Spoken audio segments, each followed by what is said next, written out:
Eu vou ler um trecho aqui do livro de história, que é o Oficina de História, volume único, do Flávio de Campos e Regina Claro. Eu hoje gostaria de ler aqui um trecho inicial do um capítulo aqui que fala sobre o Brasil, e é Lula para além do bem e do mal. Tá? Na noite de 27 de outubro de 2002, no Brasil, milhares de pessoas saíram às ruas. Em grandes cidades europeias como Berlim, Lisboa, Londres e Paris, brasileiros abraçavam-se em meio a bandeiras verde, amarelas e vermelhas. No país, de norte a sul, a comemoração arrastou multidões para as ruas e avenidas. Mais uma vez, a Avenida Paulista, na capital do estado de São Paulo, serviu de palco para uma gigantesca manifestação popular. A manifestação comemorava a vitória de Luiz Inácio Lula da Silva nas eleições presidenciais de 2002. Com 61,3% dos votos válidos, Lula conseguiu vencer o candidato do governo José Serra, do PSDB, que obteve 38,7%. Pela primeira vez na história do Brasil, o candidato de um partido ideologicamente identificado com a esquerda chegava ao poder.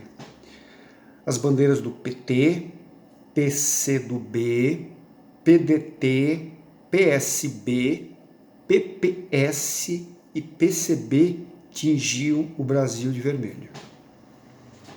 Desde a campanha eleitoral, o discurso do PT evitava assustar o empresariado e as classes médias do país. Uma propaganda menos agressiva, ao lado de uma política de alianças mais ampla, que incluía partidos e setores de centro-direita.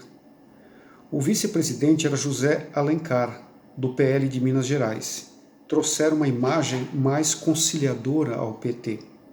Após o primeiro turno, o apoio dos candidatos Ciro Gomes, do PPS, e Antony Garotinho, do PSB, garantiu a vitória nas eleições.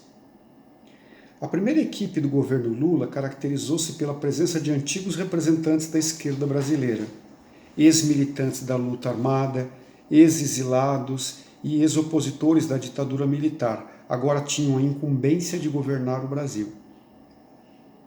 Ainda assim, os setores mais à esquerda do próprio PT foram preteridos na formação do ministério. O governo optou por uma política de composição e aproximação com outros partidos, como o PV, PL, PMDB, PTB, PP, antigo PPB, além dos partidos mais identificados com a esquerda. Alguns críticos acusavam que semelhante postura utilizada pelo governo Fernando Henrique Cardoso estaria sendo empregada pelo governo Lula. Por essas posições, o PT sofreu críticas de antigos companheiros.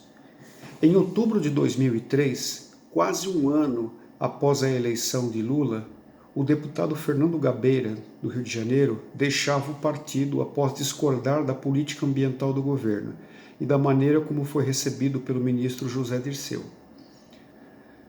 Ironia do destino, Gabeira foi um dos sequestradores do embaixador americano Charles Burke Elbrick em 1969. Em troca do embaixador foram libertados 15 integrantes da esquerda presos pela ditadura, entre eles José Dirceu. Em dezembro de 2003, novos problemas com a ala mais esquerda do partido governista. Após duras críticas à política econômica do governo, a senadora Heloísa Helena, de Alagoas, e os deputados Luciana Genro, do Rio Grande do Sul, João Batista, Ubabá, do Pará, e João Fontes, Sergipe, foram expulsos pelo Diretório Nacional do PT. A expectativa internacional em torno do governo manifestava-se no início de 2003. Em janeiro, em uma de suas primeiras intervenções internacionais, o presidente Lula participava dos 2 fóruns mundiais, em Davos e em Porto Alegre. Uma outra globalização seria mesmo possível? Um governo de esquerda poderia inserir o Brasil no mundo globalizado e realizar a inserção social da maior parte da população brasileira? Questões que se mantêm aberto e que se apresentam como cruciais para a discussão dos problemas de nosso país.